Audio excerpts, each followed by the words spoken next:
you canceled the plans again. Not because you were sick, not because something came up, because the thought of going felt heavier than the thought of staying home. And the strange part? The moment you texted, "Sorry, can't make it," you felt relief. That relief should bother you, but it doesn't. And that's exactly what we need to talk about. There's a version of solitude that feels like rest, and then there's the version you started living in, where being alone isn't just preferred, it's become the only place you feel like yourself.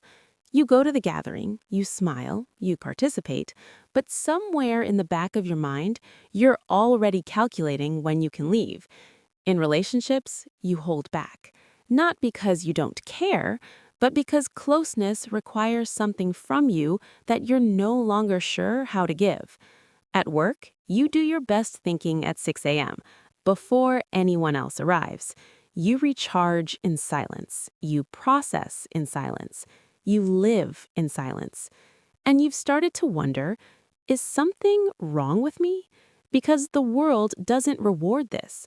The world calls it antisocial, or avoidant, or cold. But here's what no one tells you.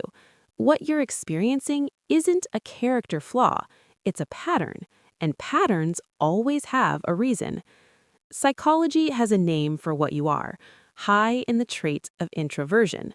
But introversion, as defined by Hans Eysenck and later refined by researchers like Elaine Aron, isn't about shyness or disliking people.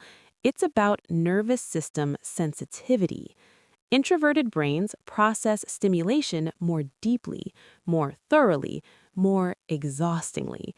Where an extroverted nervous system craves more input to feel alive, yours is already running at high capacity, even in a quiet room. Social interaction isn't just tiring for you, it's neurologically expensive. So the retreat isn't weakness, it's regulation. Your brain learned very early that solitude was the most efficient way to return to baseline. You're not broken. You built a very effective coping system. The question is, has that system started running without your permission? Here's what's happening inside your brain. The prefrontal cortex, the part responsible for planning, decision-making, and social behavior, is metabolically hungry.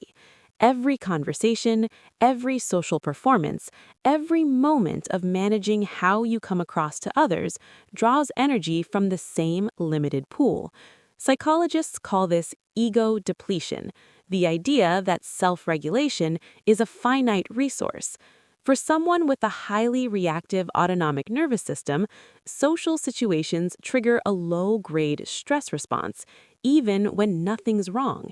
The amygdala, your brain's threat detection center, flags stimulation, noise, uncertainty, and your body responds. Cortisol rises slightly, attention narrows, you become hyper-aware of everything. Now, here's the mental model. Think of your nervous system like a cup. Most people's cups are half full.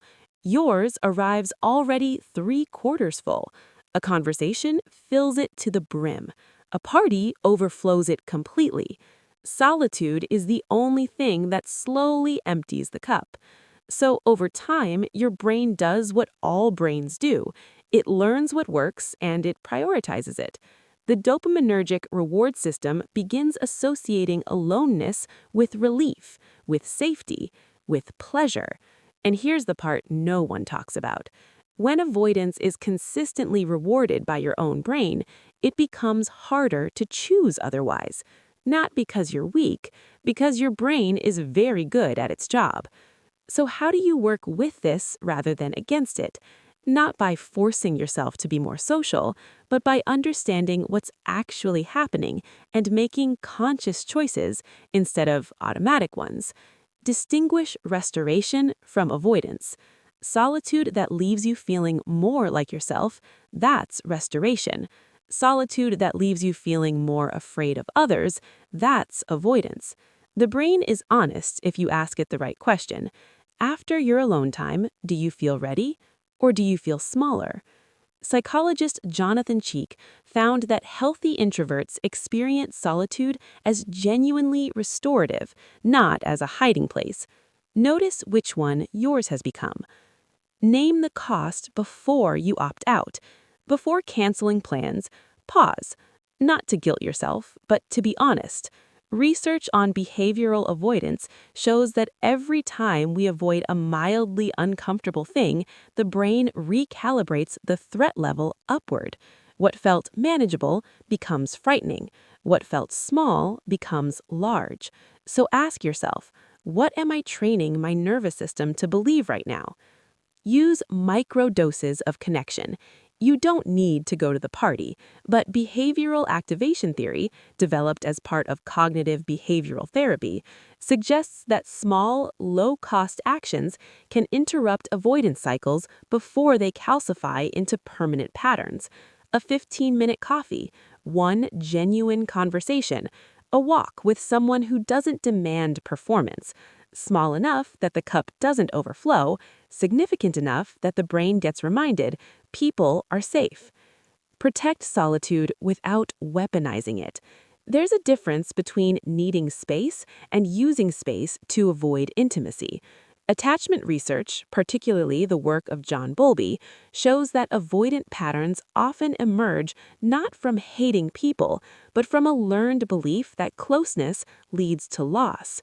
If solitude has become your default defense, it's worth asking what it's defending against.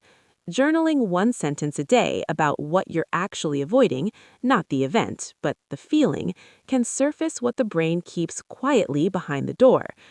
Redefine what energy means to you. Not all social interactions drain you equally. Depth drains less than performance. One honest conversation drains less than 10 polite ones.